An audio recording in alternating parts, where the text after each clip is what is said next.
Bonsoir. Au sommaire de ce JT, mobilisation mitigée ce matin contre la réforme des retraites. Ils étaient 32 000 selon les syndicats à défiler dans les rues de Lyon. Un petit tour et puis s'en va pour l'OL en Coupe de la Ligue, battu hier soir par le PSG. Enfin, portrait de Jean Honoré, le plus ancien libraire des terreaux, qui a décidé de tourner la page. Ils étaient 32 000 selon les syndicats, 11 000 selon la préfecture dans les rues ce matin. Une participation certes inférieure à celle du 19 octobre dernier, mais une mobilisation qui reste malgré tout importante alors que le texte a d'ores et déjà été voté par le Parlement. Dans le cortège, Arnaud Fora. Depuis quelques jours, on ne leur parle que de ça, du baroud d'honneur des syndicats. Sauf que pour eux ce matin, il n'y avait ni baroud ni honneur, juste un 7e jour de manifestation pour mobiliser encore. C'est depuis début septembre qu'on fait baroud d'honneur sur baroud d'honneur, puisqu'on nous a annoncé le déclin. Bon, aujourd'hui, il y aura sans doute quelques manifestants au moins par rapport aux grandes manifestations, mais il y a quand même beaucoup de monde pour une période de congé. Aujourd'hui, on cherche à nous déstabiliser, à déstabiliser les salariés en disant que nous sommes sur une fin de conflit, pas du tout. Conquête sociale face au capital. La conquête sociale dure, mais personne ne se risque à parler d'essoufflement, même si aujourd'hui, c'est sûr, il y avait moins de monde dans la rue. Sauf que dans les rangs et après un tel combat, les chiffres n'ont presque plus d'importance. Fatigués, mais toujours présents, c'est un peu le message. On a une assemblée demain et on fait voter tous les salariés. Pour notre part, ça fait 16 jours qu'on est en grève. C'est même du jamais vu. Donc ça prouve vraiment que tout le monde est derrière nous. Je suis venue à toutes les grèves et même si le vote est passé, il faut quand même montrer qu'on n'est pas d'accord. Il y a toujours de la mobilisation et puis il va falloir trouver d'autres moyens de mobiliser. Allez, ensemble, ensemble.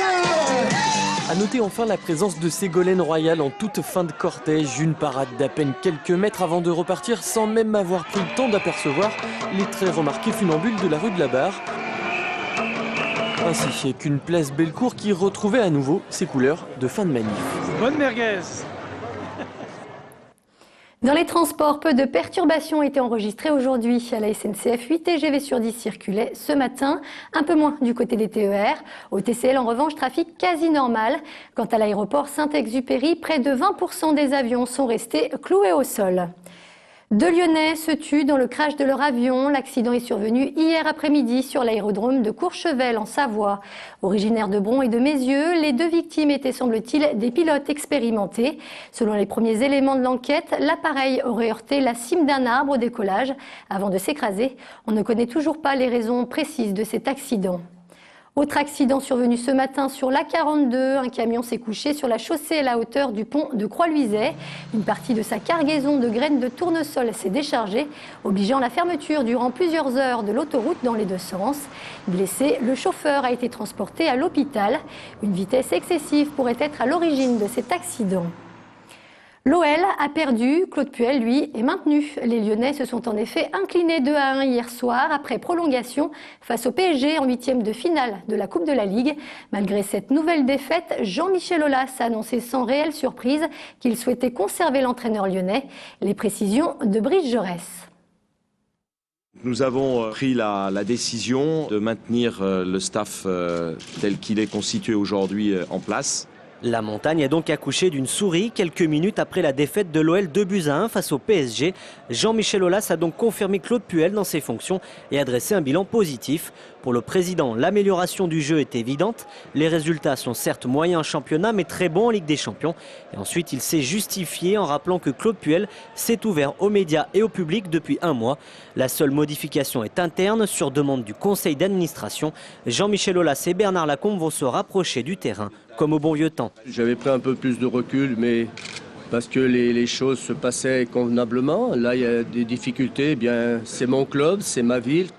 Claude Puel est donc maintenu après une défaite, la première depuis un mois, avec une équipe remaniée. Lyon a pourtant réalisé une bonne première mi-temps avec un but de Jimmy Briand, mais a ensuite manqué le coche en fin de première période. Usés par la répétition des matchs, les joueurs de l'OL ont cédé physiquement. Paris marque 2 fois par 2 anciens lyonnais. Je ne me satisfais pas de la situation de l'OL aussi. C'est la maison, donc ça m'embête de voir qu'il y ait souci à la maison. Une maison qui garde donc la même direction. Claude Puel reste en place, même s'il a refusé de s'exprimer sur son cas personnel. Il préfère se concentrer sur le championnat et on le comprend. L'OL est 14e de Ligue 1, une place indigne de son rang.